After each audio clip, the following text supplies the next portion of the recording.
7, the Pythagorean theorem. How do I solve problems using the Pythagorean theorem?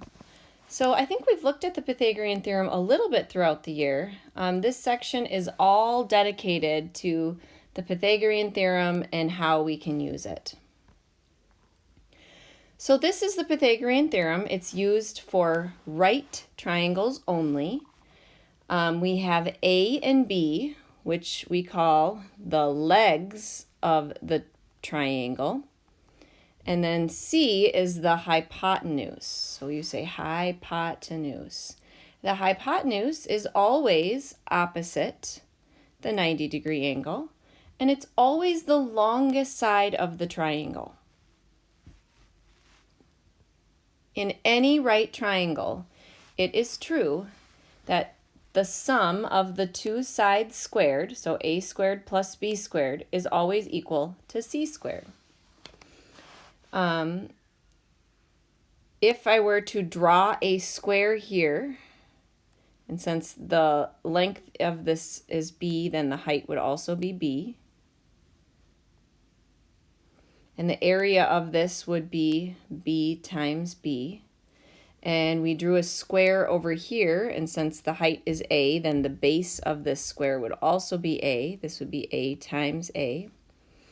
Then, to connect these with a square, now I'm running out of room, would be, the area of this would be a times a plus b times b. And that would be what c squared is. So let's look at an example. The first thing that I always tell students to do is identify the hypotenuse, identify the C. So we see a 90-degree angle, opposite the 90-degree angle is C. Then the other two numbers, it doesn't matter which, are A and B. So we can set this up as A squared plus B squared equals X squared. C is X. Or maybe I'll say C.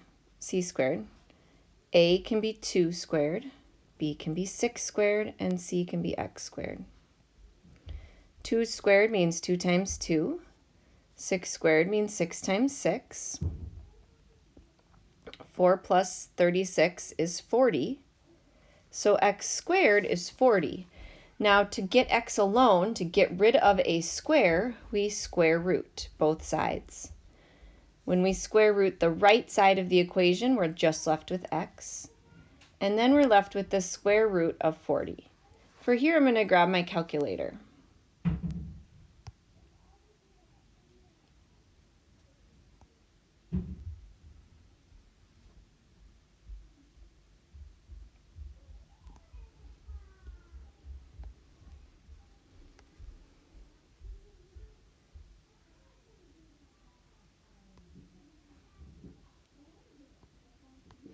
Square root of 40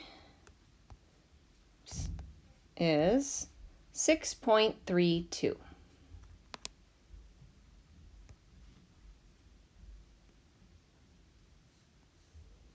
X equals approximately 6.32. Sometimes you might see the words simplest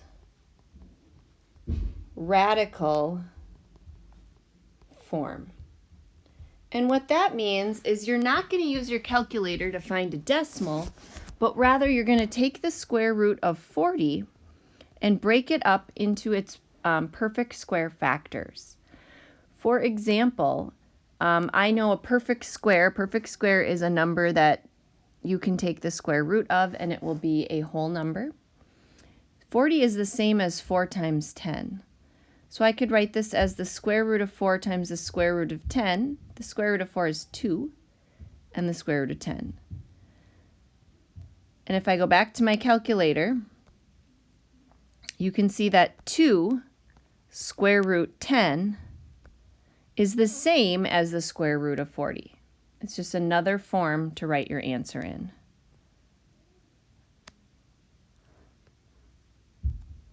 All right, let's look at another example. Identify your C. X is C. So you're going to do 4 squared plus 8 squared equals x squared. 4 squared is 16. 8 squared is 64 equals x squared. 16 plus 64 is 80. And then we're going to take the square root of 80. The square root of 80, oh, I can't see my 0. X equals 8.9. X is 8.9. If we wanted to write it as a simplest radical form, we can break it up to find a perfect square of 80. A perfect square are your numbers like 4, because 2 times 2 is 4, 9, 3 times 3 is 9, 4 times 4 is 16. And if I divide 80 by 16, I get 5.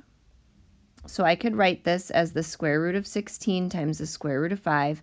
The square root of 16 is 4 square root of 5. So x could be written as 4 square root 5. Another important vocabulary word in this section is called a Pythagorean triple. A Pythagorean triple is a set of 3 non-zero whole numbers such that a squared plus b squared equals c squared. So basically, no decimals. Common Pythagorean triples are the numbers 3, 4, 5, 5, 12, 13, 8, 15, 17, 7, 24, 25. Now, you don't need to memorize common Pythagorean triples. These are just numbers that come up a lot. You just need to be able to recognize, is it a triple or not? So let's look at this example. It says, find the missing side, then answer the question, do they form a Pythagorean triple? So I'm going to identify C. C, that is the hypotenuse, the side opposite 90. I'm going to write 14 squared plus 48 squared equals c squared. And I'm going to use my calculator here to do 14 squared plus 48 squared, and I get 2,500. And then I'm going to take the square root of 2,500, and I get 50. C equals 50. So because all 3 of these sides are whole numbers, no decimals, yes, this is a Pythagorean triple.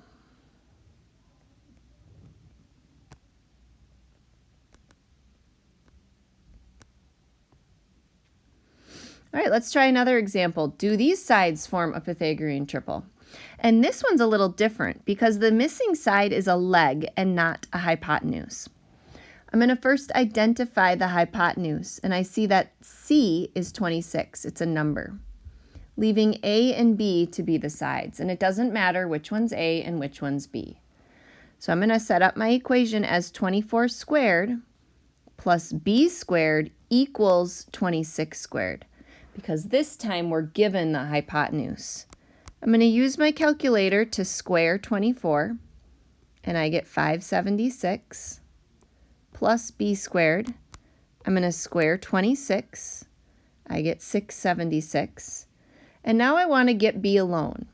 So I need to move 576 to both sides by subtracting 576 from both sides. On this side, they equal 0, and I'm left with b squared. On the right side, I'm left with 100. And now I take the square root, and 100 is a perfect square. The square root of 100 is 10. So once again, these 3 numbers are Pythagorean triple. Last example for today. Same thing, I'm going to identify the hypotenuse. 12 is C. We don't know A, we know B is 4, so this is going to be set up as A squared plus 4 squared equals 12 squared. I'm going to square the numbers. 4 squared is 16. 12 squared is 144. And I'm going to subtract 16 from both sides.